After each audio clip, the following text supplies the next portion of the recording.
자랑스러운 더불어민주당의 대통령 후보 이재명 인사드립니다.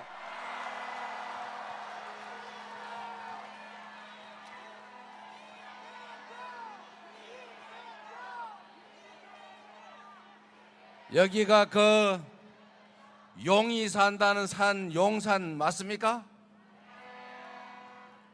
그 용이 어제 잘 있나요? 뭐라고요? 여러분, 먹고 살기 어렵지 않습니까? 세상이 불안하지요? 이런 세상을 이제 6월 3일에는 확실하게 끝장을 내고 새로운 나라로, 국민이 진정 이 나라의 주권자로 존중받는 민주국가, 그리고 평화와 안전이 넘치는 행복한 나라 함께 만들어 봅시다, 여러분.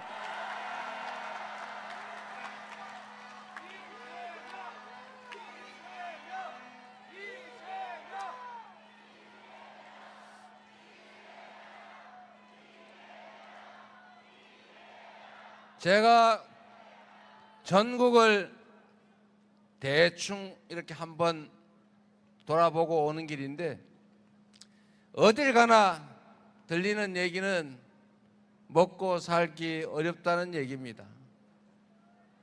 이게 어쩌다 이렇게 됐습니까? 세계 10대 경제 강국이라 불렸던 이 대한민국이 갑자기 보릿고개 금방 막 지난 옛날의 대한민국처럼 되어버렸어요. 더 문제는 미래가 암울하게 느껴진다는 것입니다.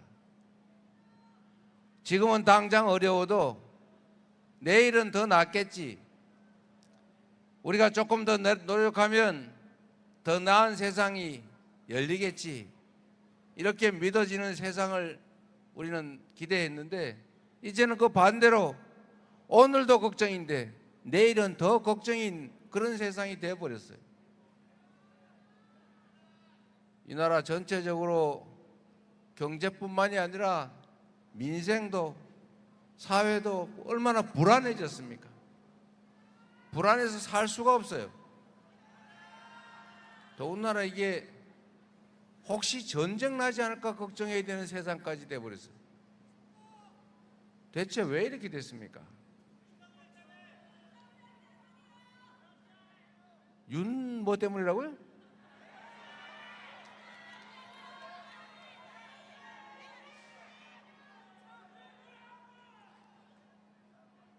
이 지난 3년 윤석열 정권 동안에 대한민국의 안보 상황도 너무 나빠지지 않습니까?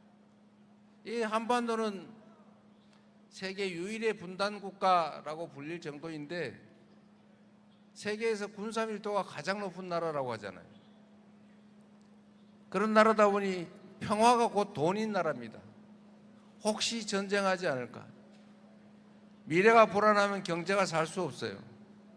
외국인 투자를 유치를 하려고 해도 혹시 저 나라가 나중에 뭔 일이 생기면 어떻게 될까? 이런 걱정이 되니 투자도 망설일 수밖에 없지 않습니까?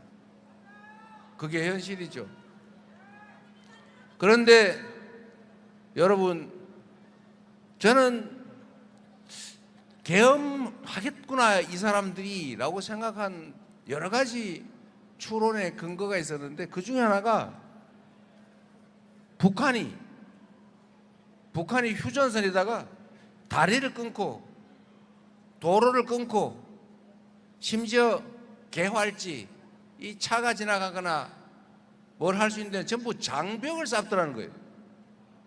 6.25 이후에 없던 일을 북한이 하고 있었던 겁니다. 대체 북한이 왜 장벽을 쌓을까? 휴전선에 돈 들여서 먹고 살기도 거기도 팍팍할 텐데, 남쪽에서 탱크로 밀고 올라갈까 봐 무서워서 탱크 장벽을 쌓은 거 아니겠어요?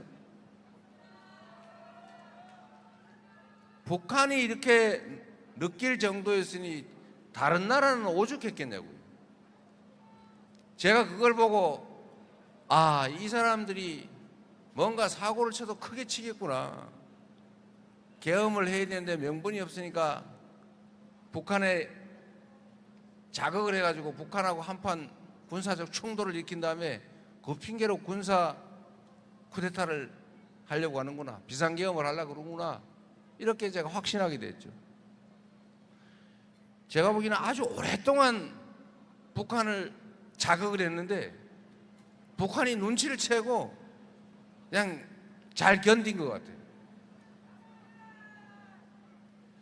그러다 보니 결국은 백주 대낮에 아무 일도 없는데 뜬금없이 비상계엄을 선포해가지고 국회에다가 군대를 보내고 이재명부터 박찬대, 정청래 막 다 잡아가지고 배에다 실어가지고 연평도 가는 배 안에서 폭발을 시켜서 바다에 빠뜨려 죽이겠다, 이런 계획을 했던 거 아닙니까? 이 상상할 수 없는 일을 저지르는 이 정권 아래서 지난 3년 동안 나라의 안보도 망가지고 경제도 망가지고 국격도 훼손되고 이 나라 민주주의도 완전히 무너지고 말았지 않습니까? 이 사람들의 생각을 보십시오. 어제가 5.18 아닙니까? 우리 대한민국의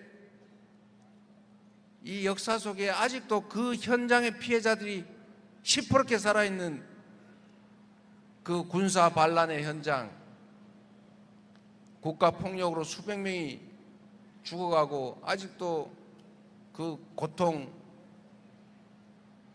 그 트라우마 속에 사는 사람들이 멀쩡한데, 그런데 내란, 또 다른 군사계엄 때문에 지금 선거를 치르는데 그 선거에 출마했다는 후보가 세상에 광주 민주화운동을 진압하고 광주 시민들 학살했던 정호용 특전사령관, 군사반란으로 유죄 판결을 받았던 그 정호용이라는 사람을 선대위로 영입을 했다지 않습니까? 얘 지금 제정신입니까? 왜 지금 선거를 치르고 있는지, 그에 대해서 어떤 책임을 져야 되는지 아무 생각이 없는 거예요. 이런 사람들이 이 나라 살림을, 이 나라 운명을, 5,200명 사람들의 삶을 책임지고 있었던 것입니다. 이제는 확실하게 청산하고 제대로 된 일꾼 뽑아서 국민을 위한 나라 만들어야 되지 않겠습니까?